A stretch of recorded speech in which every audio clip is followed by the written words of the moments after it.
السلام عليكم، يا رب تكونوا بخير. اهلا بيكم في فيديو جديد من فيديوهاتنا. الفيديو النهارده بعرض ليكم فيه بوكس بشكل جميل قوي لحلاوه المولد، حلاوه الشنواني طبعا الشهيره المعروفه بطعمها الجميل المميز.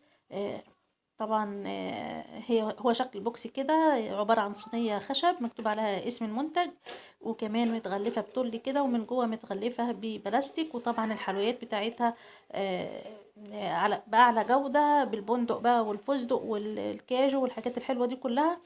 هفتحها معاكم طبعا كلها دلوقتي تتفرجوا عليها. أتمنى إنها تعجبكم طبعا. وأتمنى كمان لو الفيديو عجبكم تدعموني باللايك والاشتراك وتفعيل الجرس عشان يوصلكم مني كل جديد. هسيبكم بقى مع العلبة كده تشوفوها براحتكم. كل سنة وانتم طيبين، ومولد نبوي شريف، والسلام عليكم ورحمة الله وبركاته.